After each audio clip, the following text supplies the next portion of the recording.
Good evening, everyone. Thank you for coming. And thank you for your continued support of State Archives Speaker Series. I'm Rob Everett. I'd like to take a moment and introduce a couple of people. Sarah Davis, who's hiding in the back, is our state archivist. She's with us this evening. She's the one that greeted you at the door. If you didn't sign in, please make sure that you do sign in. Susie Taylor, one of our reference archivists, is doing the technical support online moderation for tonight's program. A few housekeeping items. Please be certain to sign in, and please take a moment and silence your cell phones.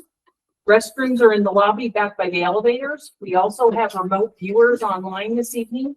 For everyone online and in person, we'll have questions at the end of the program. For our viewers online, your mics and video are turned off during the presentation, but you will be able to turn them on during the questions. Please raise your hand using the icon at the bottom of the screen, and Susie will call on you. Or if you prefer not to be part of the recording, you may ask your question in the chat and it will be read by Susie. Tonight's speaker is Mike Kassel. Mike is part of a dynamic duo of him and Starley Talbott. He will be talking about their new book written and released in 2023, Historic Lakeview Cemetery of Wyoming. The museum store is open also, so if you don't have a copy of the book and you'd like to buy one and have Mike autograph it after the talk, you're welcome to step across the hall there. And unfortunately, Starley's not able to be with us. The cemetery was created in 1871. It's the final resting place for Wyoming citizens, from Wyoming's most notorious residents of everyday man. The cemetery includes people from all walks of life. Mike and Starley will discuss Wyoming's rich and diverse history through the people laid to rest at the cemetery, such as Wyoming's governors, affluent families, business owners, railroad workers, and military personnel. Mike is an associate director of the Cheyenne Frontier Days Old West Museum. Prior to that, he served as exhibits curator, then curator at the Old West Museum from 2001 to 2016. He received his bachelor's from Southwest Missouri University in 1993 and his master's from the University of Wyoming in 2007. He has authored 4 books relating to history of Wyoming and is an adjunct professor of early and modern U.S. history at Laramie County Community College. And following Mike's program, Sharon Field from the Cheyenne Genealogy has a special announcement, so please stay for that. I'm going to turn it over to Mike. Thank you very much. Okay.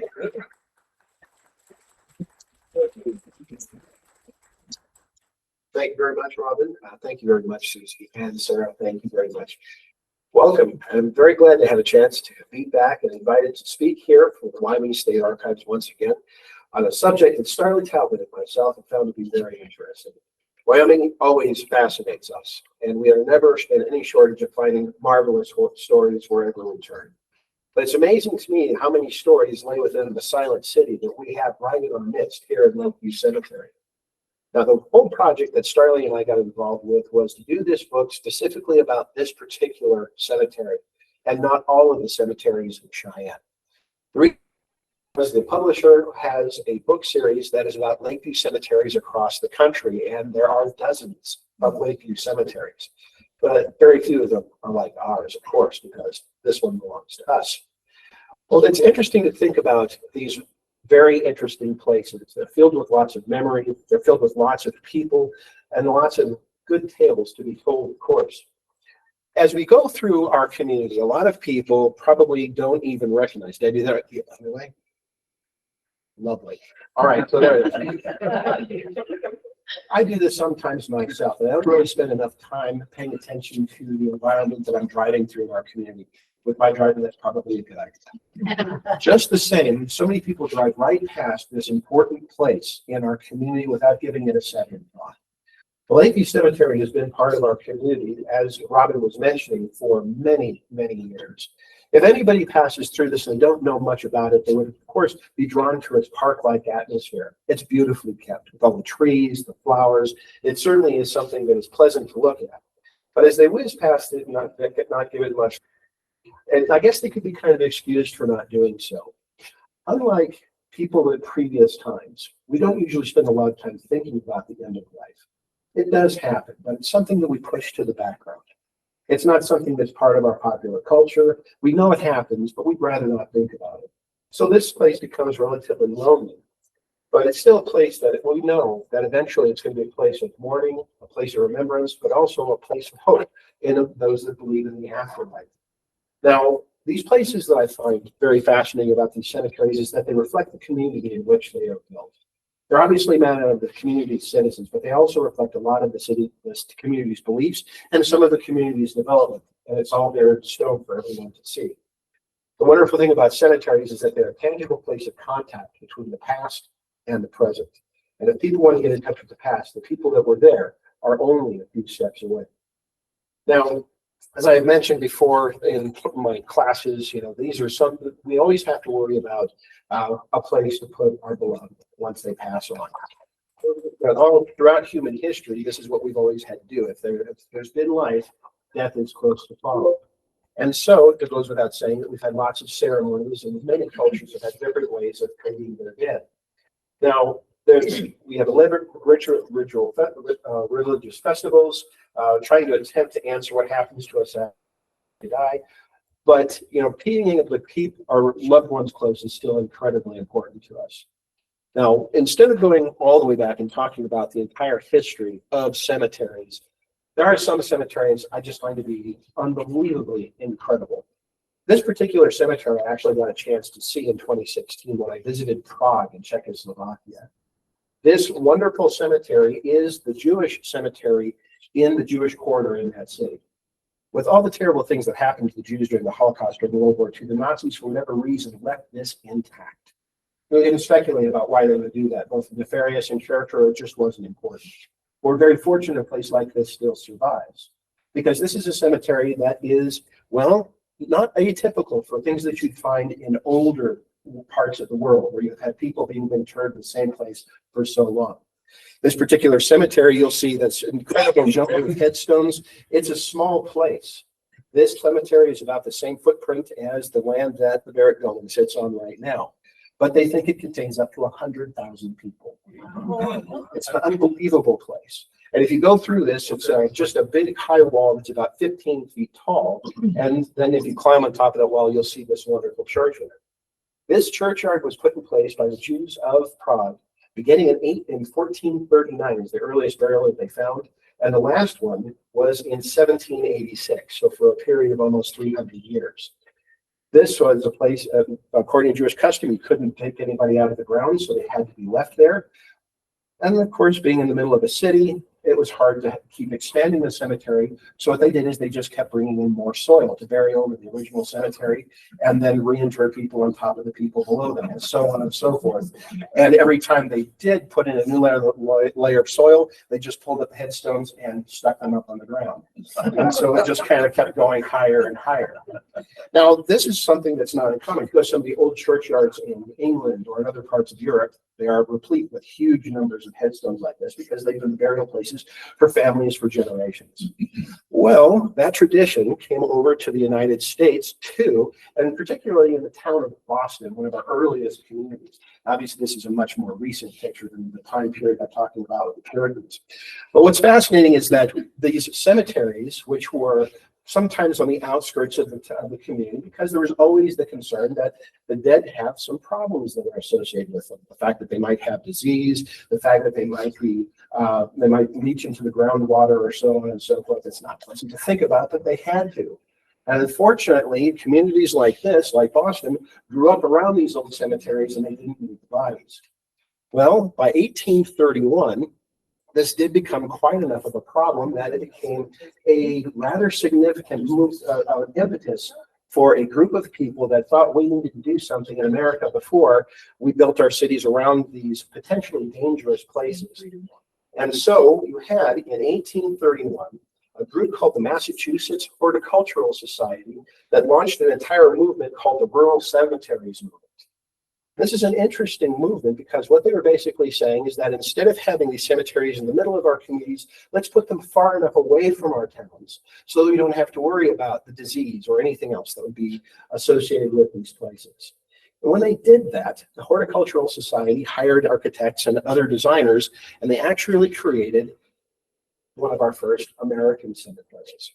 a place that was replete with wonderful landscaping, ponds that may have been installed, places for memorials, and so on and so forth.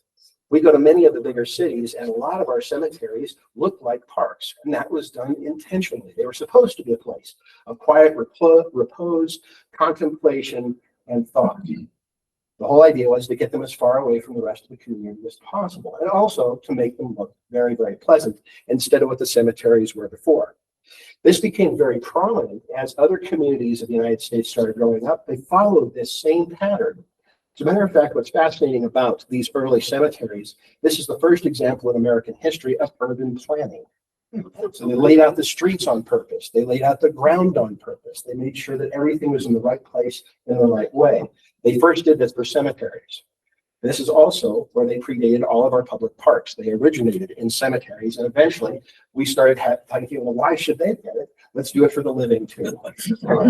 So it's kind of an interesting thing that our entire kind of like park system or our public environments kind of started with this move to do something with our beloved dead. Now, unlike today, the popular culture of the 19th century, of course, is a little bit different, as you might imagine. Death was a little closer at hand.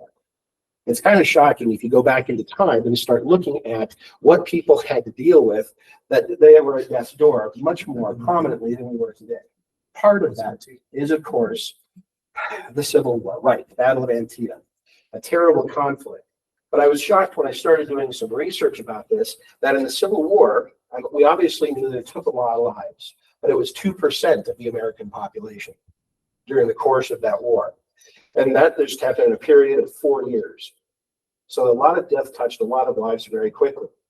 Out of that, and some estimations that 1 out of every 16 men between the ages of 13 and 43 was a victim of the war.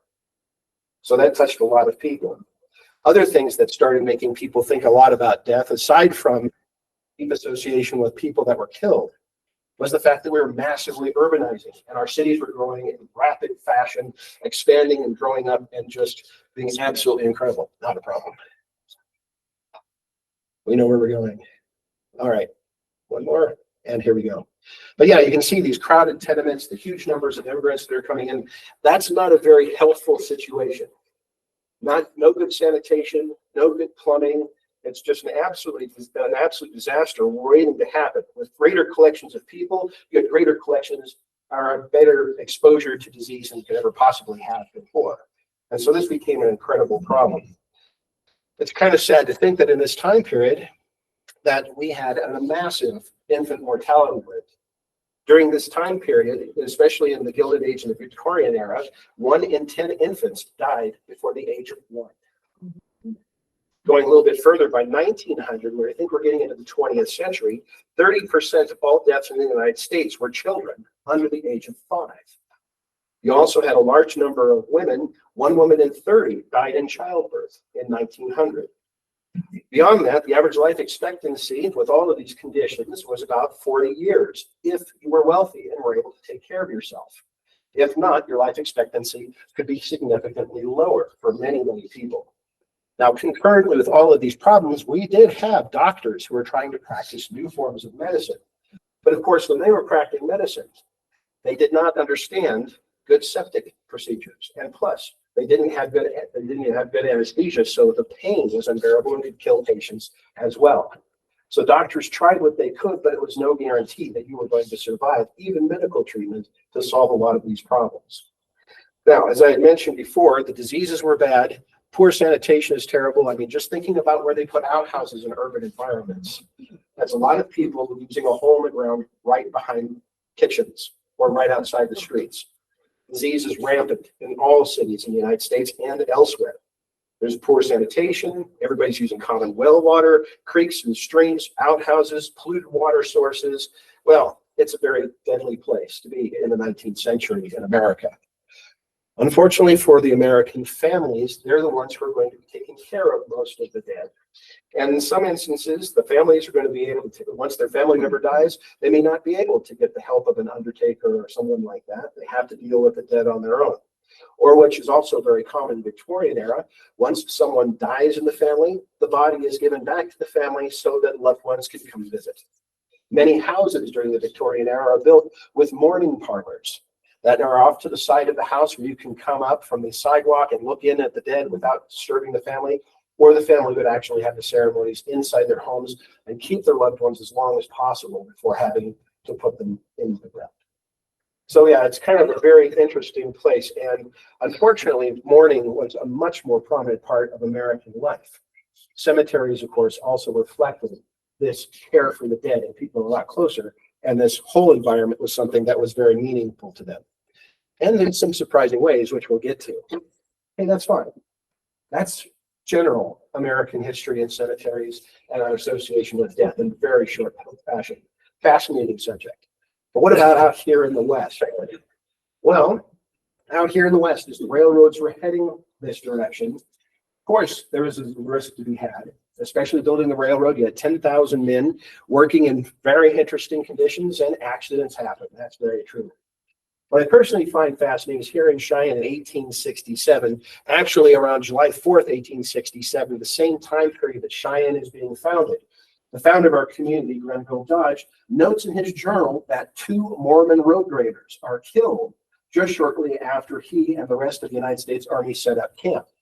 These men were actually working a little west of the Cheyenne town site and were attacked by Arapaho Indians within sight of the soldiers and killed. Well, these men were brought into the city area of Cheyenne, and he said that we had no other choice but to bury them. And these 2 men, who were never named, became the first permanent residents of Cheyenne, Wyoming. And we have no idea where they are. Right? That's another interesting thing. So as the community continued to grow, and it did very, very fast, the town went from a few hundred in August to several thousand in November as the railroad was arriving.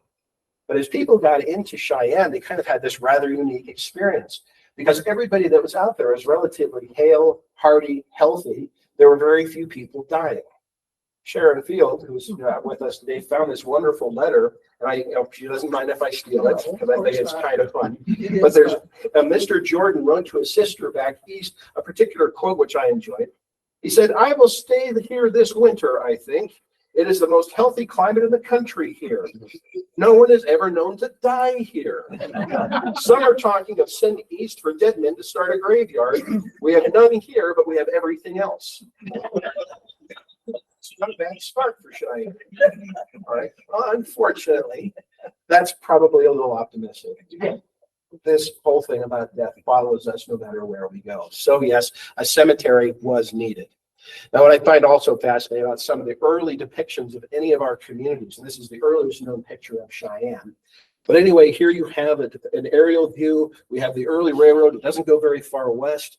The fort's up here. I mean, it'll be fascinating about this picture. You could study it for a long time. What you'll not see in this picture is a cemetery. It's not depicted. Now, of course, they did have a lot of people that started passing away because it is kind of a rugged environment, and accidents, again, are part of the course. So where did they put the cemetery? And I apologize. This next picture is not the best, but it basically shows the plats of early Cheyenne. So there it is. The original layout of Cheyenne around 1870. If you guys don't see the cemetery, it's right here. So if they go ahead and see if it works. Yay, there it is. See it all the way up there. Now it's basically put up on a hill away from both the city of Cheyenne and away from Fort V.A. Russell. And that's where they decide that they're going to start interring people. Now, unfortunately, we don't have any good depictions.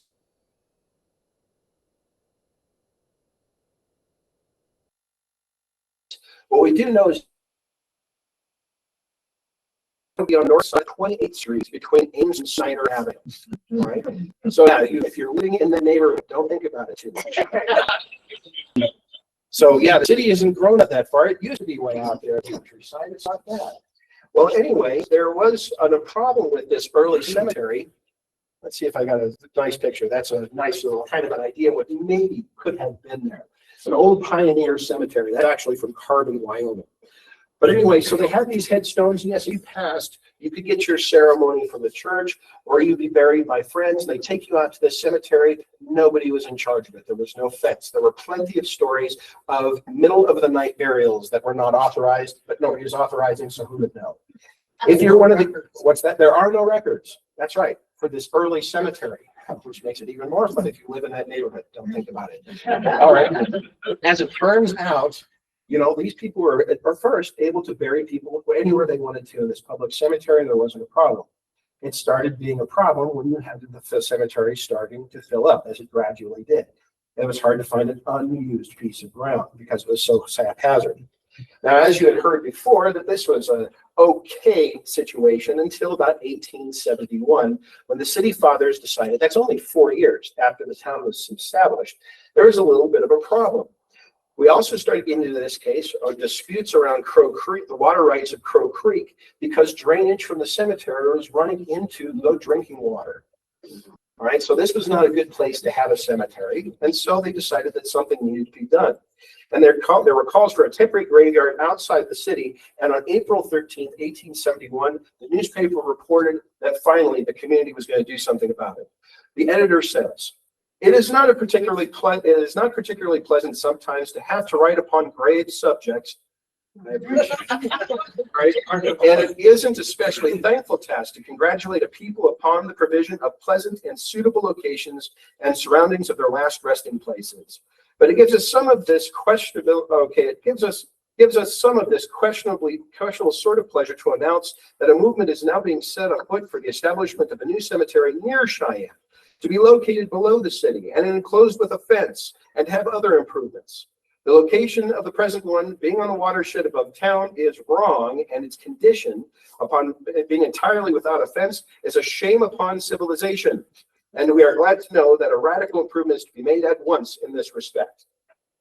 So that's a first announcement that we're going to do a new cemetery. A group of people get together on June 5th in Icy Whipple's grocery store. It's apparently a good place for everybody to meet about this subject.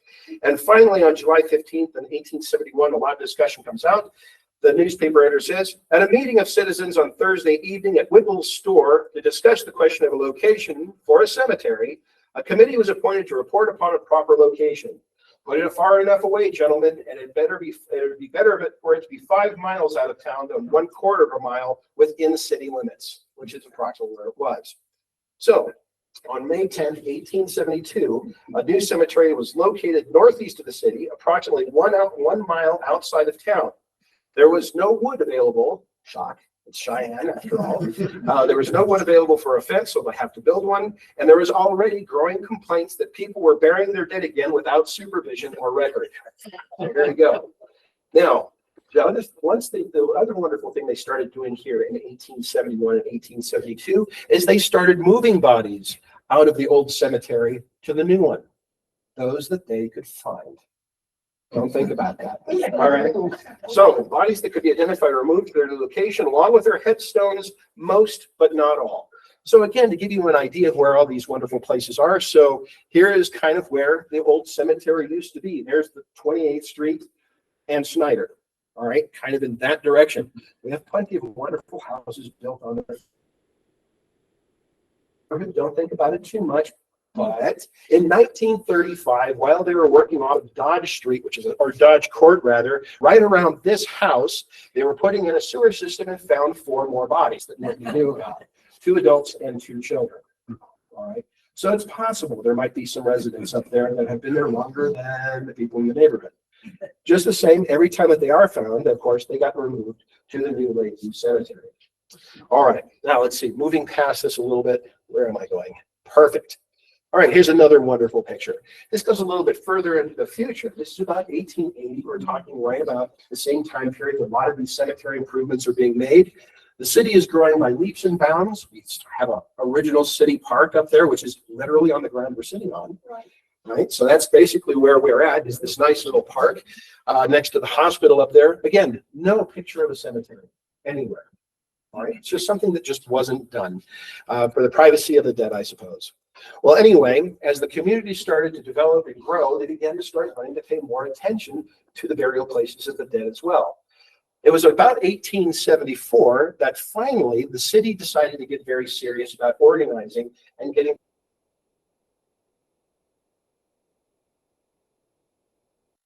things prepared to take care of uncivilized circumstances, said it was time to survey the land and divide it into lots.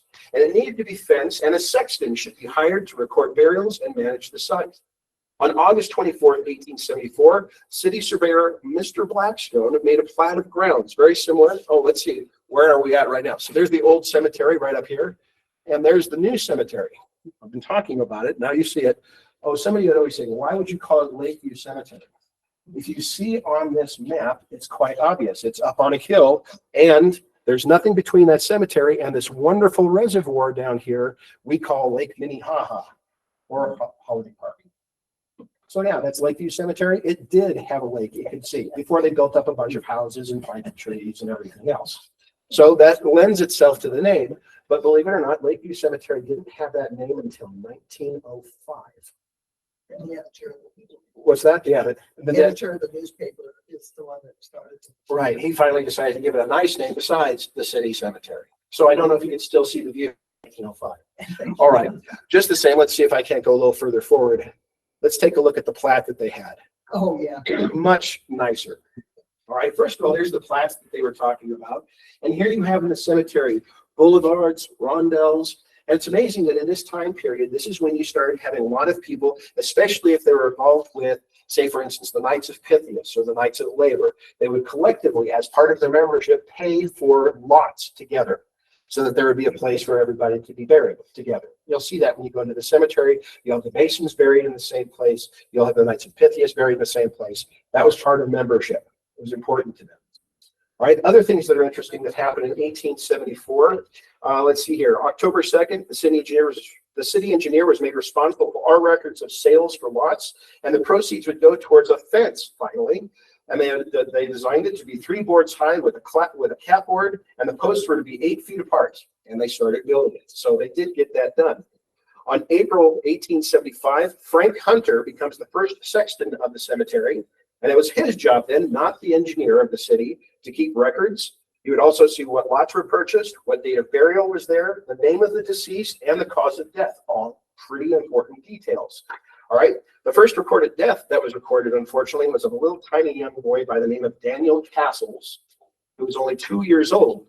And he was the son of George Kassels, who was one of the original overseers of the cemetery. So it was an unfortunate thing to see. The rest of 1875, we have a total record of 55 burials. I think these are kind of fun. 55 burials in the Cheyenne Cemetery. 31 were causes unknown. All right. The known causes of people being put in the cemetery were drowning, lightning, railroad accident, tuberculosis, heart attack, cancer, croup, diphtheria, pneumonia, mountain fever, dropsy, Indians, and old age. All right, finally, among other causes. Unfortunately, for the number of people, children are still a high proportion of the deaths, as I had mentioned before. A lot of them succumbing to things like cholera, smallpox, pneumonia, diphtheria, croup, peritonitis. But we also have, in a small tagline and not mentioned very much, a mention of suicides and other prominent social diseases. Leave that to your imagination.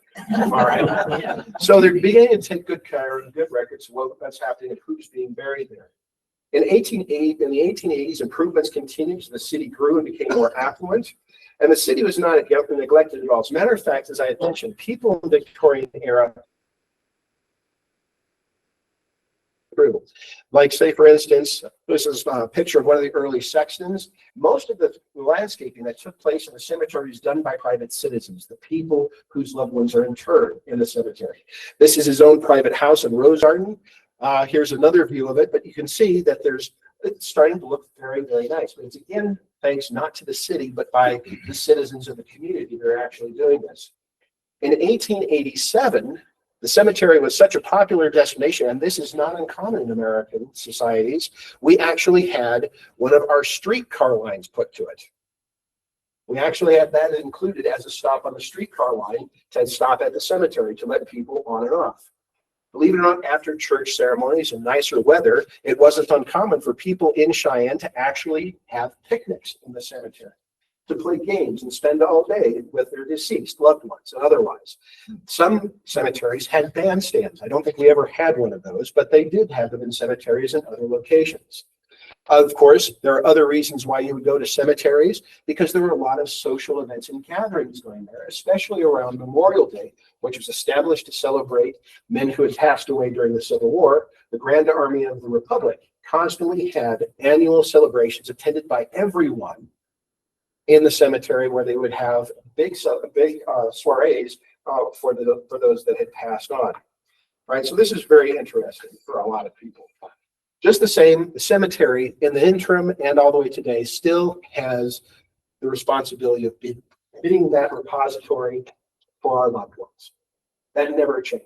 Parties and other things notwithstanding, it still had that somber element. This picture is a picture of Francis E. Warren, our first governor, being interred after he passed away in 1929 on Winter's Day. He's only one of the many people that Starley and myself have had a chance to explore and be able to tell about in our book. I can tell you right now, with the number of people that could have been put in that book, it was a hard thing to make our choices. You can imagine it would be a very difficult choice. But we do know of some of the prominent people that are there. And it's amazing to think that these people are only less than a mile away from us right now. Thinking of people like Esther Hobart Morris, the first female judge in the United States, a very prominent person, probably the most famous person in Wyoming history, perhaps. Then, of course, yes, you do have to talk about Francis E. Warren, our first governor, and up until recently, the longest serving senator in United States history. You also have his business nemesis and sometimes friend, Joseph M. Carey, who was our first attorney general. He got here as a young man, lived here his entire life, and eventually became Wyoming's governor in I think 1906, I think that was. So he's one of our governors too. Now, we have other governors. I personally like this one. This is our second governor. This is Amos Barber, who got in a lot of trouble during the Johnson County War. But before he was in the Johnson County War, he was a surgeon for the United States Army at Fort Fetterman, where he invented the antidote to rattlesnake venom. Anybody really gives him any credit for that? That's kind of a fun thing. He became world famous for rattlesnake venom, and we followed his lead ever since. Other interesting people that we've had in the cemetery, and again, we're talking about just the governors. I think these are just amazing. Just the governors. We also had, he was governor number 2. We also have governor number 4. This is W.A. Richards, who's a surveyor for Wyoming's southern and western border. So there you go, Robin. Now you know why Terry Bison Ranch is the border. You know, he was responsible for doing that. But he was also involved with he was a Johnson County cattleman, but he was not involved with the Johnson County War, so he's very popular in that county, and the first Republican governor after that conflict, which was very, very quick. He was very well regarded. I do want to say one more thing about him. He's also the governor that traveled the furthest to be buried in Lakeview Cemetery. He lived to a very ripe old age, and he got to know a man by the name of Elwood Mead. Elwood Mead is our first state engineer who created all of our water districts in our state. But then he went on to much bigger things, like creating the entire irrigation policy and system for Australia. Well, in the latter part of his career, he invited W.A. Richards, who had retired, to come down for a visit. And Mr. Richards, while there on a visit, died in Melbourne. And so he had to be shipped from Australia all the way back to Cheyenne. And so he was the one that's probably the governor that had the longest trip to get back into Lakeview Cemetery himself. All right. Another interesting person is DeForest Richards, who was our first governor to die in office. He was governor number 5. He was a Douglas banker and a wool grower, and he's a champion for Northwest Wyoming's development. He was followed on by a close associate who was also buried there. And this is our 6th governor, and this is Fenimore Chatterton, who is a Carbon County businessman. And Fenimore Chatterton's interesting because he is the founder of the towns of Saratoga and Riverton. And so he's buried inside the cemetery as well. And this seems like a very large number of men here, so let's go ahead and let another female governor. Yeah, right? Of course, Nellie Taylor Ross is buried there too, the first female governor in U.S. history. So it's a very interesting collection. Just the politicians, judges, other people, and people important within the women's suffrage movement right in our cemetery. Yes. Isn't her husband buried there also? Yes, he is. Well, yes, Mr. Ross is there. I can't remember which governor it is. Right next to each other. 2 of her children. Unfortunately, yes. So, yeah, most of the Ross family is here. So anyway, moving past this, this is all the governors. These are people that we've probably heard of before. How about some other ones that have other contributions that might be a little less known? Like this gentleman right here. This is Edward A. Slack. He is the editor for the Cheyenne Daily Leader, and he's also one of the founders for Cheyenne Frontier Days. He's there. He also just happens to be Esther Hobart Morris's oldest son. All right, so he's buried in the cemetery along with his mother. Another interesting person is Teresa Jenkins, another interesting Wyoming suffragette, very famous for being the woman to give one of the major lectures and presentations about Wyoming statehood. And then before that, when she found out that the Wyoming legislature, territorial legislature, might get rid of the ability for women to vote to get statehood, she organized a march on the Capitol, but couldn't get there herself because she had a baby on the way. Right. So, but the women did get in, and they changed people's minds. She was an amazing temperance woman that was in sort of temperance, and she was pivotal in actually, well, she was very instrumental in making sure that Wyoming did give women the right to vote with the passage of the Suffrage Act. Another wonderful person that's in there, but a lot of people might recognize him, but not by picture. This is Little Willie Nichols. Some of you might remember that name. Yeah, this is unfortunately the young man that got caught up in the range wars in 1901 and was shot, allegedly, by Tom Horn, which again, they're still up for debate whether or not he actually had it. But this poor young man was murdered on his father's homestead, wearing his father's hat and jacket early in the morning. So a murder victim, a rather famous one too. Going a little further forward, another part of the cemetery, and much more modern, is one of my favorite people because of Cheyenne Frontier Days. This is Daisy Bristol, who was a famed social commentator and definitely somebody that did a lot of writing in social columns in Wyoming. But she was famous because she created all the floats for the Cheyenne Frontier Days parades. She lived to be an age of about 102, died in about 1981, and had always loved to go ahead and pound her foot-powered foot organ, like you see there, as her square dancers danced all the way around the parade route. It's absolutely fantastic. So she's there. Another famous person, one of my favorite people in Wyoming history, and this is Joseph Stimson. Joseph Stimson, he is a remarkable photographer. I think I would probably not be out of line by saying probably the best photographer that we have in the archives. You guys can take care of me later. But anyway, I really like him, and his photographs are some of the best, capturing the transition of Wyoming from a territory to a state and all the way through the 1940s. Absolutely marvelous man. Another interesting person, another guy that I particularly like, this guy is Charles Burton Irwin, a cowboy and a really fantastic showman.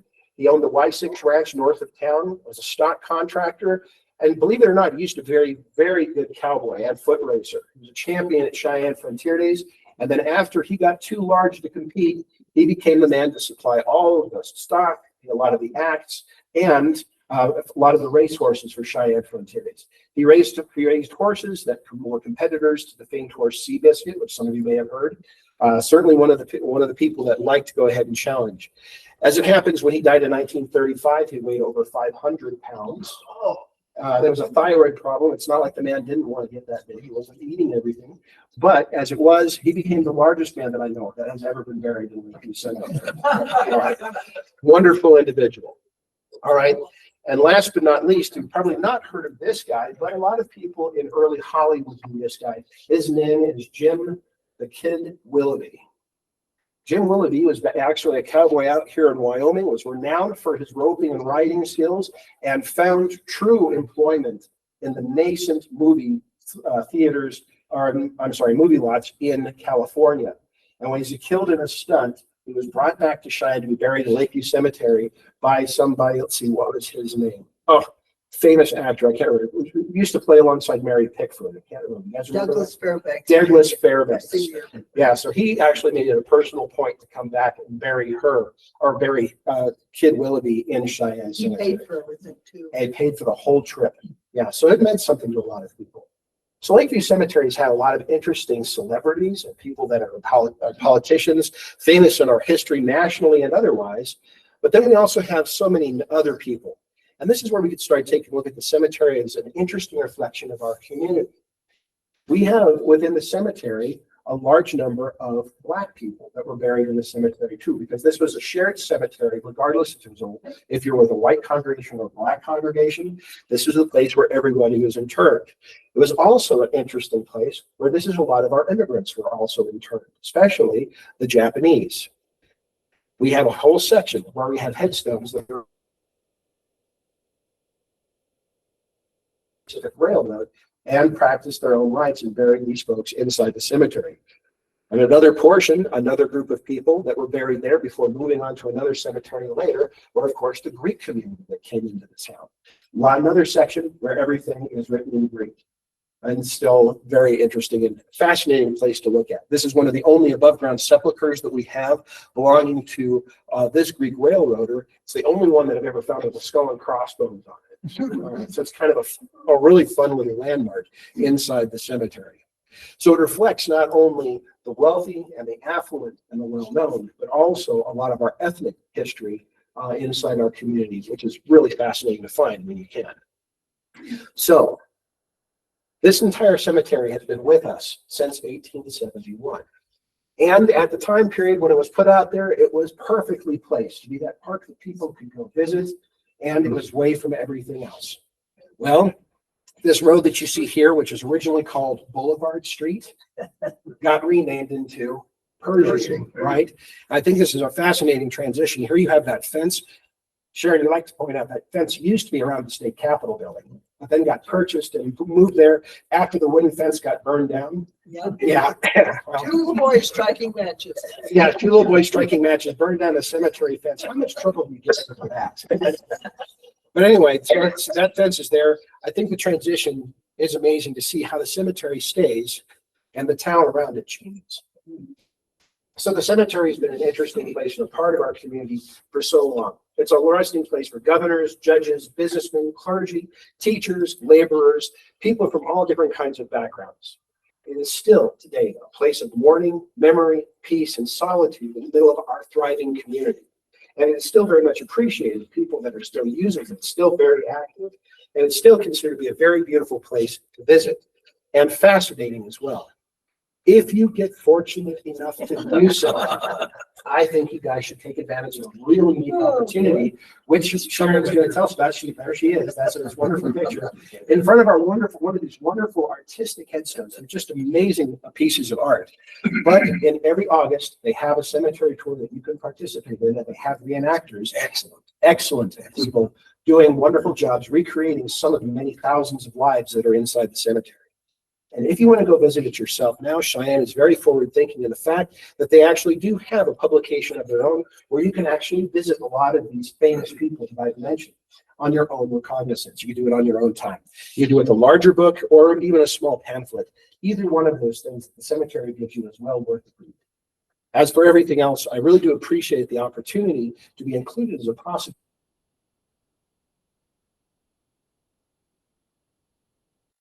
to continue to have the opportunity to be able to write the book, and I have a very distinct pleasure of being able here to share some of the stories and thoughts that we've had about the cemetery ourselves. Thank you very much. Well done.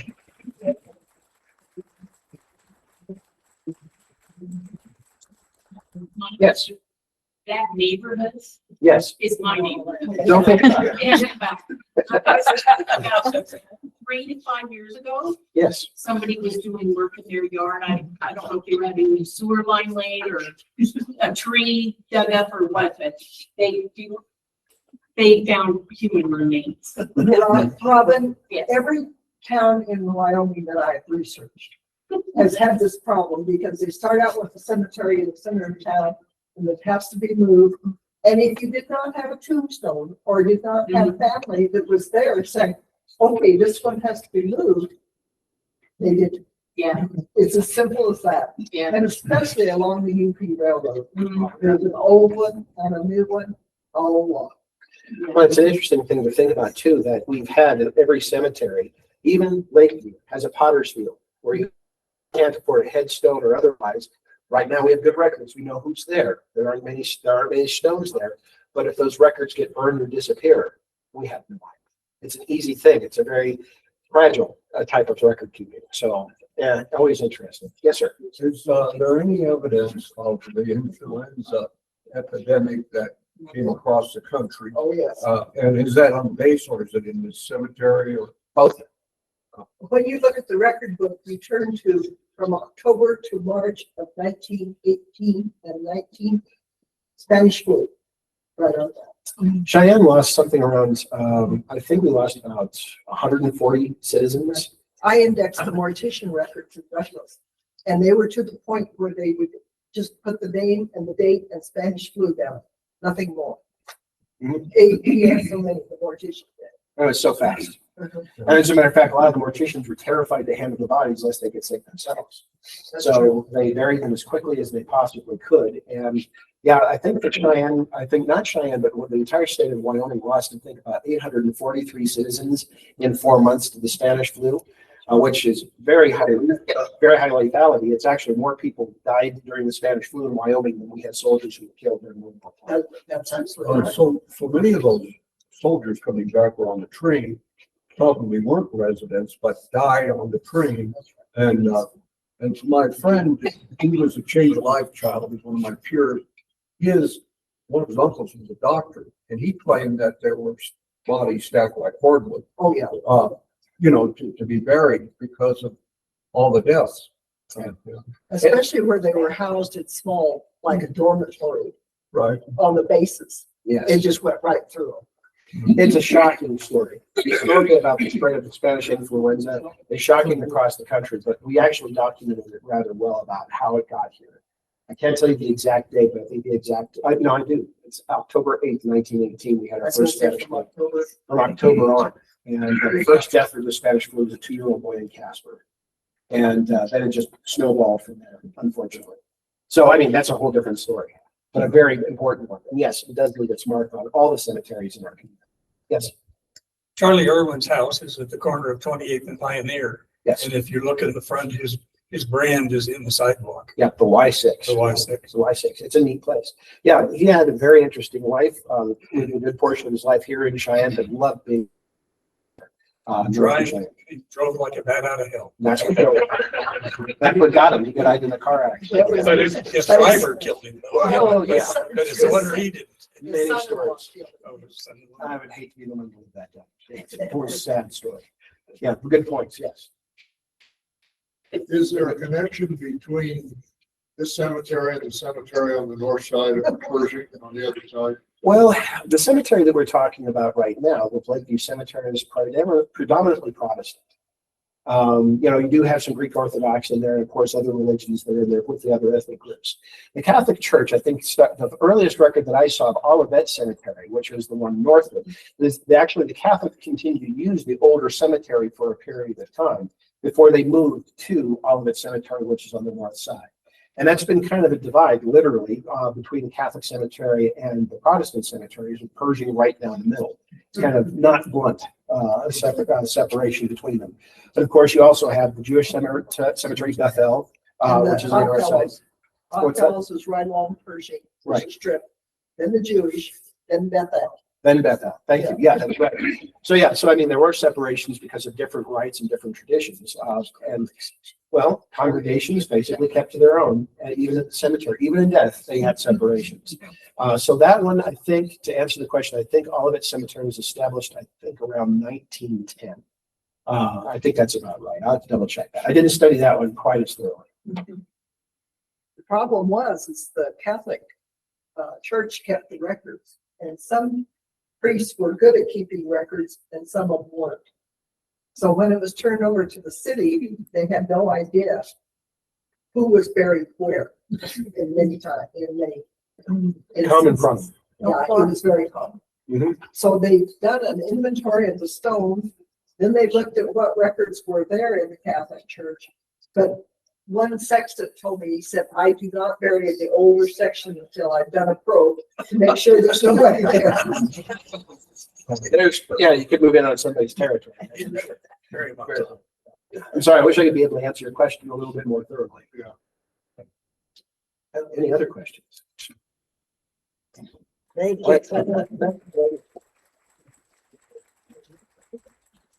Yes. So if if for those of you who don't know her, this is Sharon Field. She's one of the founding members of the Cheyenne Genealogical Historic Society. Talk about a program that Mike mentioned in his talk that's going to happen this summer. She's the grave lady. Jack's mother was the other great lady. There was two of us in Wyoming, and our task was to start recording of all that we could find in the whole state of Wyoming, especially the community cemeteries, the family cemeteries, the isolated graves, the homesteader graves, those types of things that had no records. And Ellen started it. She's typed up a bunch of them, and I've continued on. I'll be 83 soon, so let's hope I get it done before something happens. But I have four file drawers, 4 drawer file cabinets filled so far. And I've done an awful lot of reading of Oregon Trail or trail diaries. And I can finally usually put a burial within a section of the route by going by landmarks.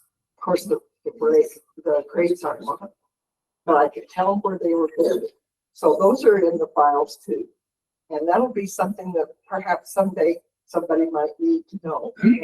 Let's hope that we can do it. But what I'm going to tell you about tonight is from the 1980s. Ellen started some research of the people in the cemetery. And she said, Sharon, you need to do a cemetery walk. I don't want to do it, you do it. So a lady made me an 1890 style morning dress, and I had a big hat, as you saw. And so I started doing it with WSA, and I would walk around to all the graves and tell them about it. Well, then WSA decided they didn't want to do that anymore. And so the Genealogical Society said, can we do this as a fundraiser so the money can go to buy books? We have one of the finest genealogical and Western history libraries west of the Mississippi. We really do. On 3rd floor, and if you haven't visited us, you need to go there. But anyhow, we said, yeah, we could do that. Well, guess who wrote the scripts, the research, and I guided the people around for several years. Logistically, we have to stay on somewhat of a path. We can't always be at the marker where the people are buried because they could be very clear on the south end. And the walk would take like 4 or 5 hours. That's too much. So we started a 2-hour walk, and use your sunscreen and walking shoes. We have 2 tours. One starts at 9:30 in the morning, and the next one starts at 10:15. And we have hostesses because I can no longer do it. And they will guide the people through, and it's an interview style commentary and history. And the people that play the parts are in costume. We have props, thanks to Cheyenne, the little theater too. They've been a big help to us. And so we tell the history of the people and the events and things that make up our community. As Mike said, a history of community can be said or looked at in a cemetery, and you can put it together. And that's what we tried to do. So mark your calendars for the 3rd Saturday of August. That's when we do it. It'll be the 17th this year. And we would love to see you there. And if any of you want to play a part, just give me a call. I've got a part for you. And we really do enjoy them because there are so many unique tombstones in this cemetery. I always wondered if Mr. Blackstone was taking too much laudanum when he did the plot for the cemetery. I've been in cemeteries all over the United States, and this one is the toughest one to find a grave in because of the buried in the circles and on the bias rather than north and south, and east and west. But anyway, we have a good time, and everybody enjoys themselves, and a lot of questions, and we try to answer them, and we do our best to make sure. Many of the people you saw today, I have done or will do on the cemetery walk. We always end with Willie Nickel. We have a teenage boy, and we've got several of them. And both of my grandsons have played Willie twice over the years, but that's our ending. And we've had some really interesting people. This year, our theme is take this job and love it. Number 2. Take this job and love it. Number 1. So we tell unusual jobs that people have come to Cheyenne to make their living with. And so I think you'll enjoy it. Thank you. If there's any questions, I'll be back. Oh, by the way, Take the walk, do so, yeah, and don't forget to take a lot of water. well, we have water there, and it's, by the way, it's $10, and the money all goes to buy books. Thank you, Sharon. You're welcome.